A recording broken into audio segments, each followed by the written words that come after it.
Bonjour à tous, aujourd'hui on s'attaque à un sujet fascinant. Est-ce que les maths peuvent vraiment battre le hasard? On va décortiquer une tentative assez audacieuse de percer le secret des courses hippiques grâce à un algorithme soi-disant quantique. Et ça, c'est vraiment la grande question, pas vrai? Une simple formule mathématique peut-elle vraiment, au fond, dompter quelque chose d'aussi imprévisible que le hasard? L'auteur du système qu'on analyse, lui, en est convaincu. Et voilà, l'ambition est posée noir sur blanc. On ne parle pas juste de gagner un pari, non, c'est bien plus que ça. C'est une véritable quête pour percer l'un des mystères les plus insondables, pour déchiffrer l'équation du hasard. Rien que ça. Le ton est donné, c'est clair, on ne fait pas dans la demi-mesure.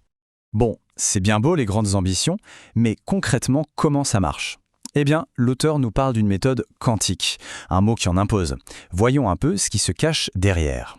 Alors, ce fameux algorithme quantique, ce qui est intéressant, c'est que ce n'est pas juste du calcul pur et dur, c'est un mélange. D'un côté, on a des modèles mathématiques bien complexes, la rigueur scientifique, et de l'autre, quelque chose de plus subtil, une sorte d'intuition probabiliste.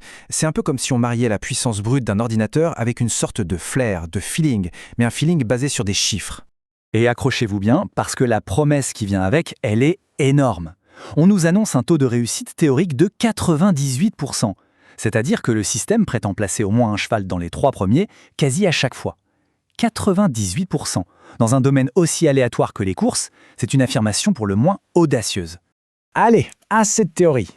Passons à la pratique. L'algorithme a été mis à l'épreuve sur une vraie course, une course qui a lieu ce soir même.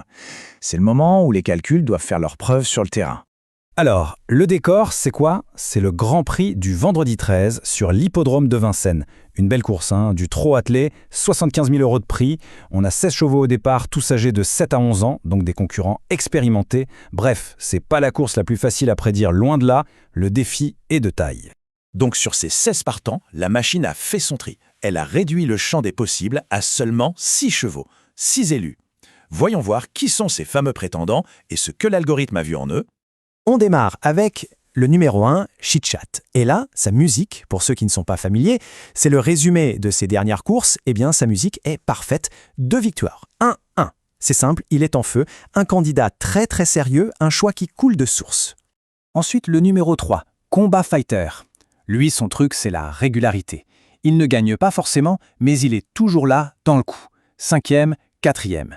C'est le cheval fiable par excellence, celui sur lequel on peut compter pour une place. Un favori tout à fait logique. Le numéro 6, Inferno Piper, un autre cheval qui est en pleine bourre. Il vient de gagner sa dernière course. Et on le sait, la forme du moment, c'est absolument capital dans ce sport. Lui, il a clairement le vent en poupe. On continue avec le numéro 7, Jason Ginu. Un peu comme Combat Fighter, sa grande force, c'est sa constance. Il est toujours sur le podium ou pas loin. Une 3e place, une 2e place, c'est un vrai métronome. Ce genre de cheval, c'est de l'or pour les pronostics.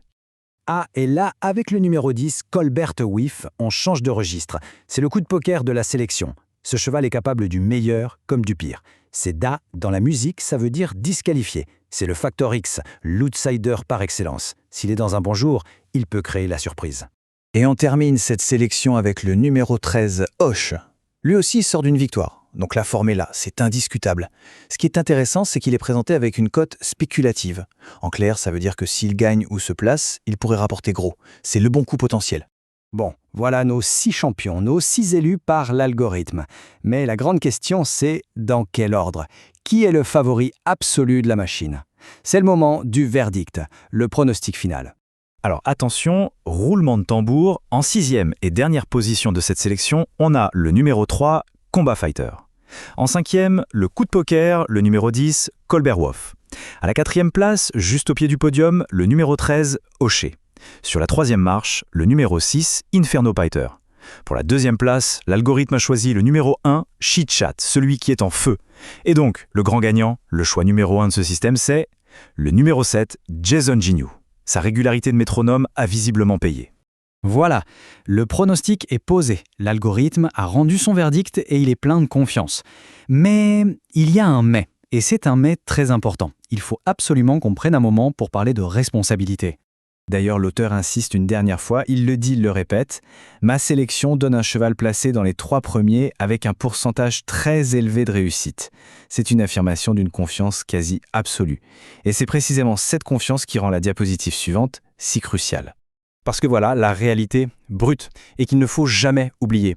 Peu importe la sophistication des calculs, peu importe la confiance qu'on a dans un système, le jeu d'argent reste un jeu d'argent.